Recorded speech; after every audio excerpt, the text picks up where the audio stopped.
December is not merely a page on the calendar, it is a threshold. It is the final gate through which the year must pass, and gates respond to authority. Too many drift into December whispering regrets, rehearsing losses, and negotiating with yesterday. But time does not negotiate. It yields only to purpose. If you do not speak into this moment, the noise of circumstance will speak for you. We have been trained to think of years as loops, beginning, ending, repeating. They are not. Time is linear, purposeful, and accountable. Every day is a sentence and a testimony being written before heaven and earth. December, then, is not a period. It is a colon. What follows depends on what is declared now. Your voice matters because truth travels on sound. Creation itself responded to a word. Disorder retreats when clarity is spoken. Faith is not passive agreement, it is articulated conviction. What you allow to remain unchallenged will assume permission to continue. So let December hear your voice, not the voice of panic or nostalgia, but the voice of alignment. Speak with precision, speak with resolve, speak as one who understands that endings are chosen and futures are summoned. This moment is not asking for reflection alone, it is demanding declaration. Time is not a decorative backdrop against which life randomly unfolds. It is a trust placed into human hands. From the beginning, time was structured with intention, measured, numbered, and ordered, because accountability requires definition. To treat December as merely the end of a cycle is to misunderstand its role.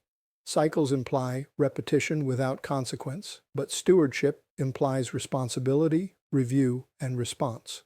What has been entrusted must be accounted for, and December stands as that accounting point. Not because the calendar demands it, but because truth does. A checkpoint is not a place of condemnation, it is a place of clarity. It is where progress is measured, direction is confirmed, and course corrections are authorized. When pilots reach checkpoints, they do not panic over the miles already flown. They verify coordinates to ensure the destination has not been abandoned. In the same way, December is where you verify alignment. Not with emotion, not with comparison, but with purpose. The question is not whether the year was easy or hard, successful or disappointing. The real question is whether it was faithful to assignment. Time does not belong to us in the sense of ownership. It belongs to us in the sense of management.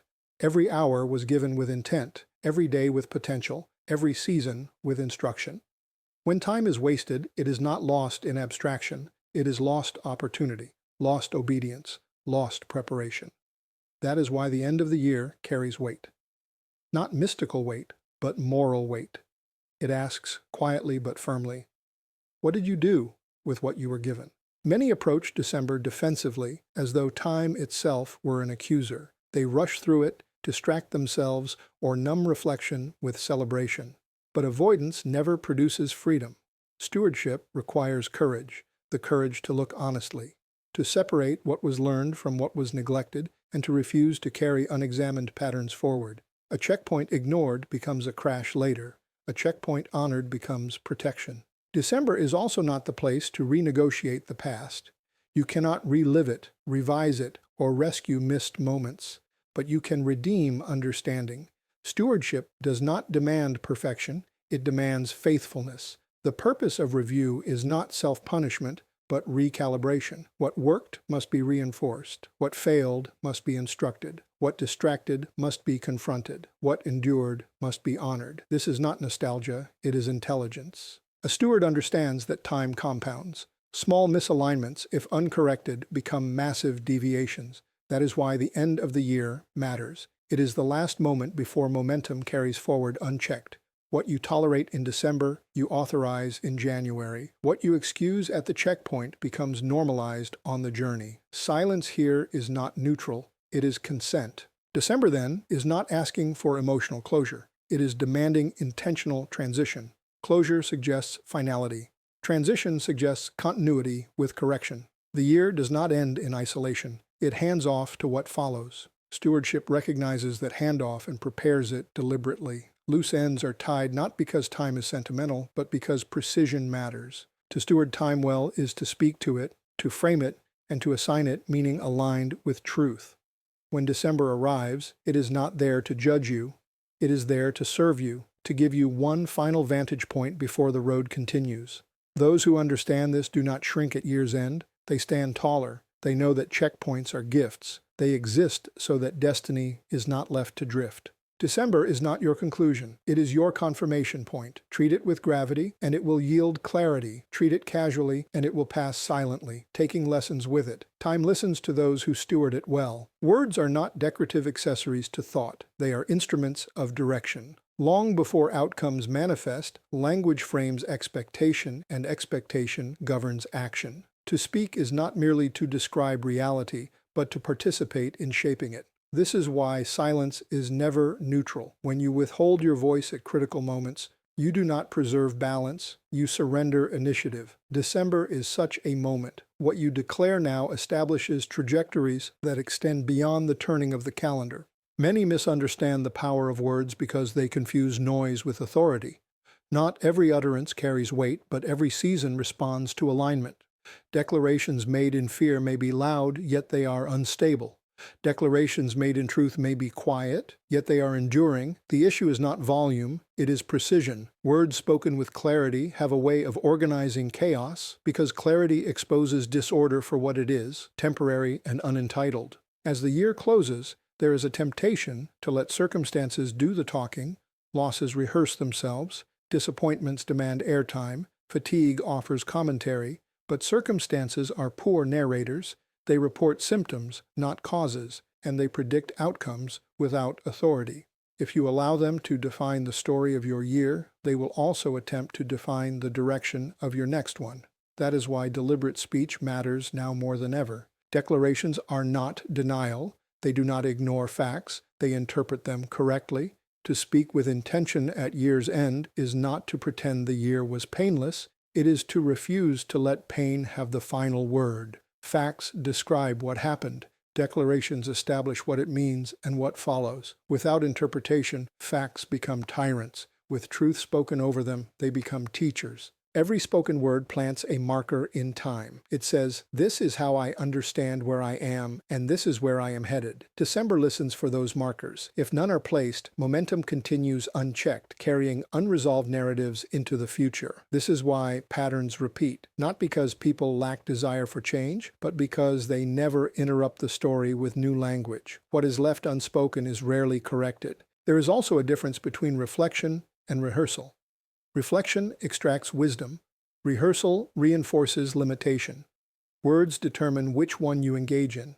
When you continually articulate what went wrong without declaring what is now understood, you are rehearsing. When you articulate lessons, adjustments, and resolve, you are reflecting. One traps you in the past, the other positions you for movement. Language is how responsibility is claimed. When you speak deliberately at the close of the year, you are saying that you are not a victim of time, but a participant within it. You acknowledge where you misjudged, where you delayed, where you learned. But you also establish what is no longer permitted to govern you. This is not bravado, it is ownership, and ownership changes posture. Declarations also clarify boundaries. They tell the coming season what it may and may not bring with it. If you do not define those boundaries, habits, distractions, and unresolved conflicts will cross the threshold unchallenged. Words act as sentries. They do not fight the battle for you, but they determine where the lines are drawn. December is the last moment to draw them before momentum resumes.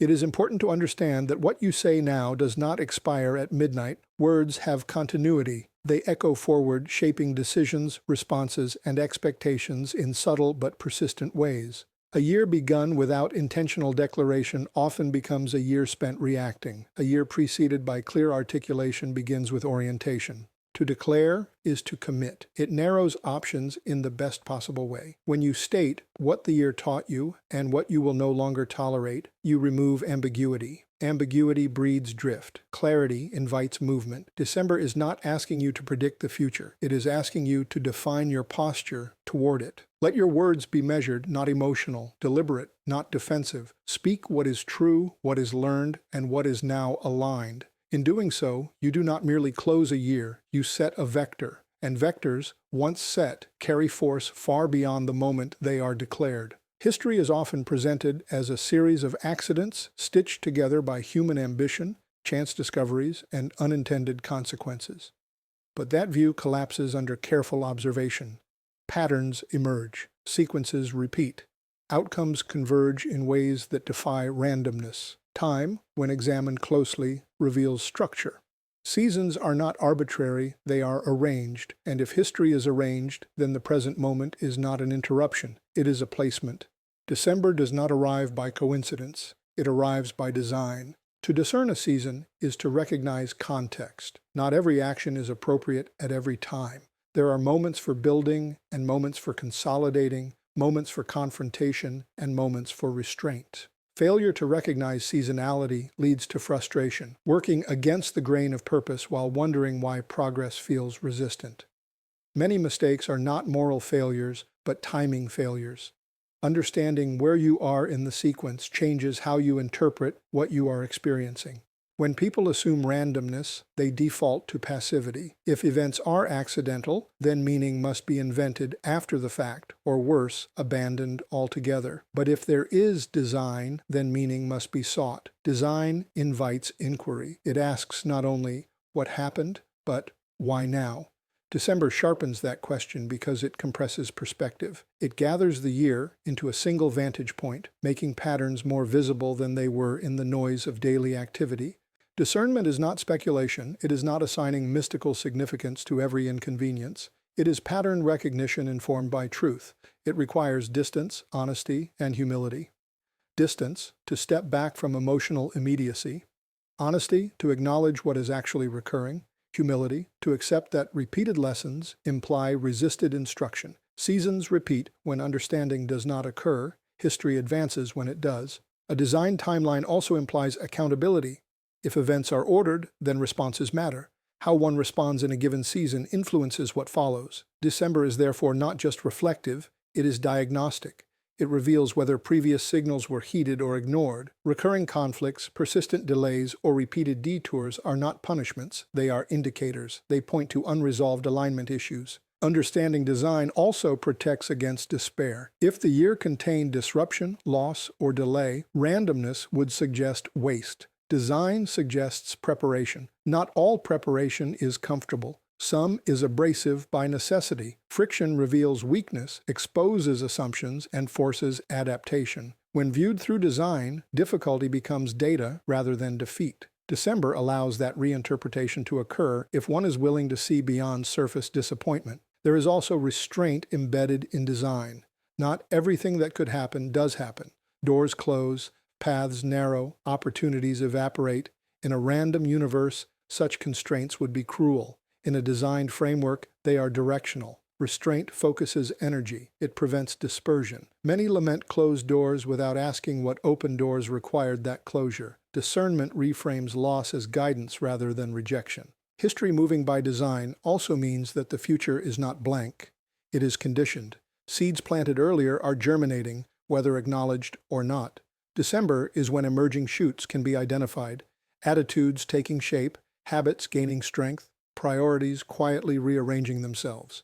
To ignore them is to be surprised later by outcomes that were already in formation. This understanding demands responsibility for interpretation. If you misread the season, you may resist what you should embrace or cling to what should be released. December is a corrective lens. It allows reinterpretation before commitment hardens. This is why rushing through year's end is costly. Speed sacrifices discernment, and discernment is what prevents repetition. To say history is designed is not to claim full comprehension of that design.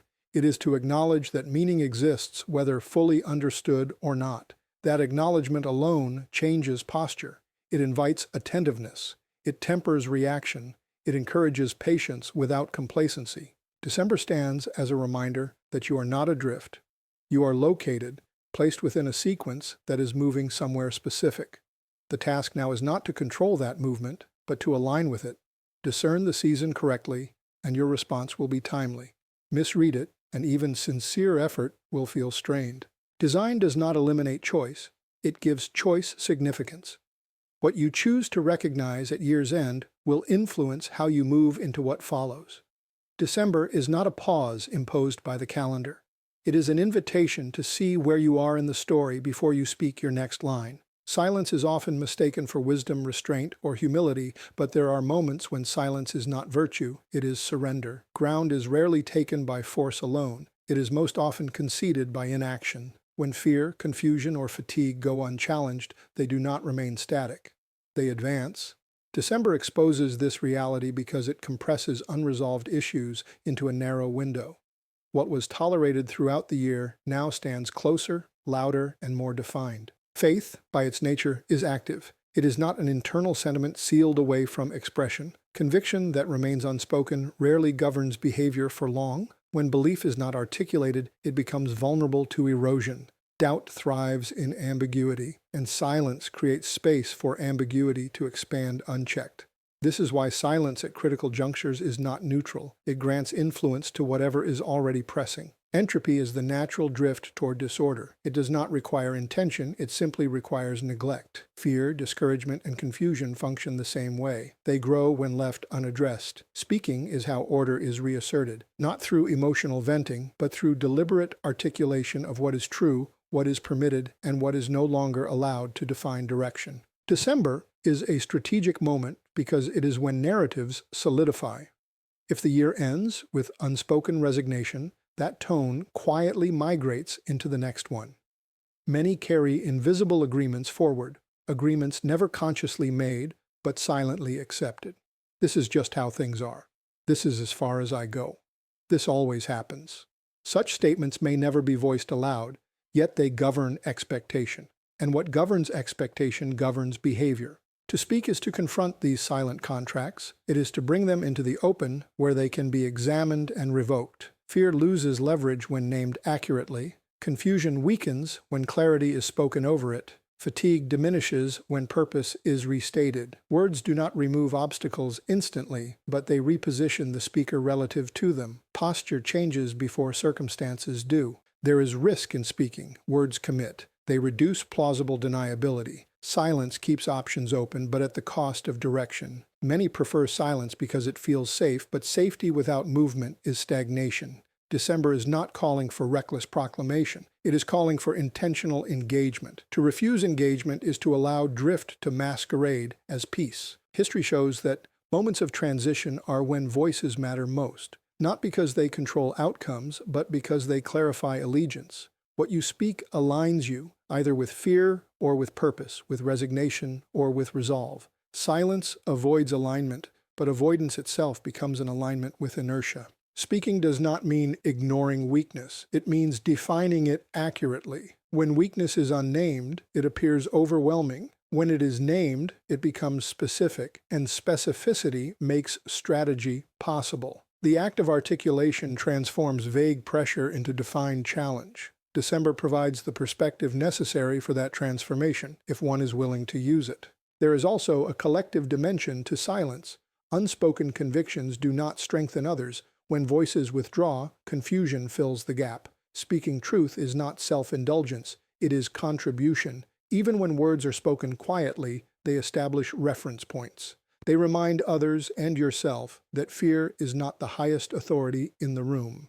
The discipline of speaking at year's end is not about performance, it is about refusal. Refusal to let unresolved narratives pass unchallenged into the future. It is about interrupting momentum long enough to reset direction. Silence allows momentum to continue unexamined. Speech applies the brake just long enough to steer. December is asking a simple but uncomfortable question. What have you allowed to remain unchallenged? The answer is rarely found in dramatic failures. It is found in tolerated assumptions.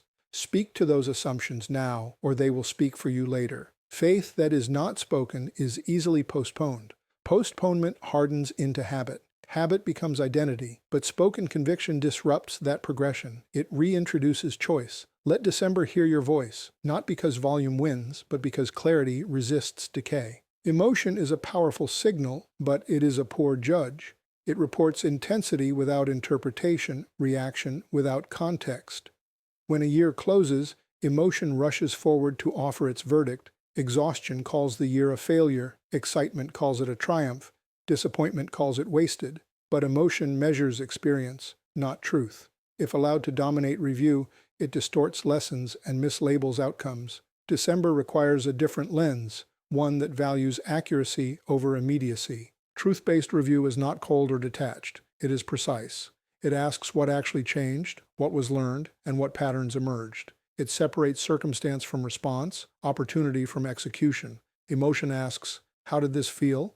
Truth asks, what did this produce? Both questions matter, but only one can guide recalibration. Without truth, reflection becomes either nostalgia or self-criticism, neither of which prepares you for what comes next. Recalibration assumes that direction already exists. You do not recalibrate something that has no heading. The purpose of review, then, is not to invent identity, but to realign behavior with assignment. This requires honesty without theatrics. Where did effort exceed instruction? Where did busyness replace obedience? Where did avoidance masquerade as patience? Emotion resists such questions because they threaten self-protection narratives. Truth insists on them because correction depends on them. Learning is not automatic. Experience alone does not educate, interpretation does. Many repeat years not because they lack new circumstances, but because they never extracted instruction from old ones. December is the extraction point. It is where raw experience is refined into usable insight. That process is uncomfortable because it dismantles excuses. But without it, time accumulates without wisdom. There is also the danger of selective memory. Emotion highlights peaks and valleys while ignoring the long stretches in between. Truth examines the ordinary, daily decisions, repeated habits, subtle compromises. These are the real architects of outcomes. Breakthroughs and crises get attention, but consistency shapes direction. Recalibration occurs not by reacting to extremes, but by adjusting the routines that quietly govern momentum. To review truthfully is to acknowledge responsibility without assuming condemnation. Responsibility says, I had agency here. Condemnation says, I am the problem. The first empowers change, the second paralyzes it. Emotion often blurs the two. Truth keeps them distinct. You can own missteps without surrendering identity. December invites that distinction so that correction does not become self-rejection. Recalibration also requires restraint. Not every insight demands immediate action. Some require patience, sequencing, and timing. Truth-based review identifies what must change now, what must change next, and what must simply be understood for future reference. Emotion wants immediate resolution. Truth values proper order. Without order, change efforts collide with each other and collapse. There is a strategic humility in recalibration. It acknowledges that initial assumptions may have been incomplete or inaccurate. This is not failure, it is growth. Systems that cannot be recalibrated eventually break. Lives function the same way. December is a maintenance window, not an emergency room. It exists to prevent breakdown, not to dramatize it. Reviewing the year through truth also restores proportion. Losses are seen in context. Successes are measured accurately. Neither is inflated. Proportion prevents overcorrection, which is as damaging as neglect. When emotion dominates, people swing wildly, abandoning what was working because of one disappointment, or clinging to what failed because of one brief success. Truth steadies the hand. Recalibration is ultimately an act of hope.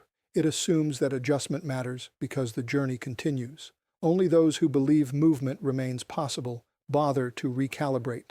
December affirms that belief by offering one last opportunity to align before momentum resumes. When the year is reviewed honestly, lessons become assets rather than burdens. Clarity replaces confusion. Direction replaces drift. This is not about ending the year with answers to everything. It is about ending it with fewer illusions and clearer intent. Emotion may close the book with a sigh or a cheer. Truth closes it with understanding. And that is what prepares you to write what comes next. Authority is often misunderstood as a title, a position, or an inherited status. In reality, authority is exercised alignment. It becomes visible only when acted upon. Unused authority is indistinguishable from absence, not because it does not exist, but because it is never activated. December exposes this distinction. As the year closes, it becomes evident where authority was exercised and where it was merely assumed. Many live as though authority automatically governs outcomes, as if possession guarantees effect. But authority that is not applied does not alter direction. It remains theoretical. Activation requires decision, articulation, and follow-through. It involves choosing to stand in what is already granted rather than waiting for additional confirmation. December is significant because it is a moment when activation can still interrupt momentum before it carries forward. Authority is not dramatic. It does not announce itself with spectacle. It operates through consistency and clarity. When authority is exercised, boundaries are established, priorities are enforced, and distractions lose influence. When it is not, circumstances dictate pace and direction. This is why many feel perpetually reactive. They have authority, but they have not engaged it. The activation of authority often begins with refusal. Refusal to continue patterns that erode focus. Refusal to allow fear to define limits. Refusal to defer responsibility indefinitely. Such refusals are rarely loud, but they are decisive. They mark a transition from endurance to governance. December provides a natural context for this shift because it confronts you with accumulated consequences. What has gone unchallenged becomes visible. Authority also requires clarity of jurisdiction. You cannot exercise authority over what you refuse to take responsibility for. Complaints often signal abdicated authority. Where responsibility is claimed, authority can operate. December invites reassessment of jurisdiction. What is actually within your stewardship? What have you been attempting to control that is not yours to manage? What have you neglected that requires your engagement? Authority strengthens when these boundaries are clarified. Activation is costly because it removes excuses. Once authority is exercised, outcomes can no longer be blamed entirely on external factors. This accountability is why many hesitate. Passivity feels safer than ownership, but safety without authority produces stagnation. December is not asking for reckless control, it is asking for rightful governance. There is also a temporal aspect to authority. Timing matters. Exercising authority too late allows patterns to solidify. Exercising it prematurely can provoke resistance. December is a narrow but potent window, late enough to see clearly, early enough to correct direction. Waiting beyond it often means confronting the same issues later with greater inertia. Authority is reinforced through speech and action alignment. Declarations without corresponding behavior weaken credibility, even internally. Activation requires congruence. When words and actions agree, authority consolidates. When they diverge, it erodes. December reveals these discrepancies with uncomfortable honesty. Promises made at the beginning of the year are measured against behaviors sustained throughout it. There is also an internal dimension to authority. Self-governance precedes external influence. Discipline, attention, and restraint are expressions of authority applied inward. Without them, attempts to assert authority outward become performative. December highlights where internal governance weakened, where impulse overruled intention, where distraction displaced focus. These are not moral indictments, they are diagnostic indicators. Activating authority before the year ends is not about correcting everything. It is about establishing posture. One decisive act of alignment can alter trajectory even if circumstances do not immediately change. Authority shifts direction before it alters speed. December allows that shift to occur deliberately rather than by accident. Authority exercise now also simplifies what follows. When boundaries are set, priorities clarified, and responsibilities owned, the coming year begins with less friction. Much of what people call New Year momentum is simply the relief of resolved indecision. Authority creates that relief by closing debates that should have ended earlier. To exercise authority is to accept that you are not merely observing your life, you are governing it. December stands as a reminder that governance delayed does not disappear, it compounds into complexity. Activate authority now, and complexity begins to unravel. Postpone it, and momentum hardens. Authority is not something you wait to feel, it is something you decide to exercise. December is still listening for that decision. The end of a year is not simply a conclusion, it is a launchpad. Every conclusion carries within it the seeds of what comes next. Moments of closure are also moments of preparation. The way you end one season directly influences the trajectory of the next. December is not neutral, it is catalytic. How you respond, what you decide, and what you declare now establishes momentum before the calendar resets. To ignore this is to allow circumstances, habits, and unresolved patterns to dictate the starting point for the new year. Many treat year's end as a reflective pause, a ceremonial clearing of clutter, or an opportunity for emotional release. While reflection is valuable, it is insufficient on its own. The year does not conclude in isolation. Patterns, alignments, and habits do not magically reset. Momentum does not pause. What is unresolved, unspoken, or unaligned now becomes the invisible architecture of tomorrow. December demands deliberate engagement because it offers one last opportunity to adjust vectors before they are solidified. Obedience in these closing moments is a powerful lever. It is not about perfection or the rectification of every failure. It is about activating what is possible in the present to influence what is inevitable in the future. Small, deliberate acts of alignment, correction, and focus compound exponentially.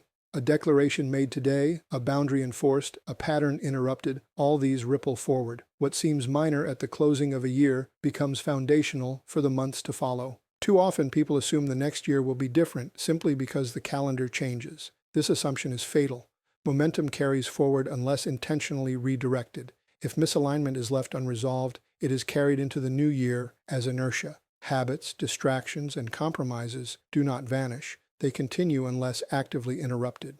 December is the point of intervention, the final opportunity to engage forces that will shape the coming season. Launchpads require clarity of vision. To step forward effectively, one must know not only where to go, but also where one is standing. December allows this vantage point, a moment when accumulated experience converges into insight. From this perspective, the patterns, lessons, and adjustments of the past months can be synthesized into strategy. Launching blindly is reckless. Launching with awareness transforms the year-end into a catapult rather than a drift.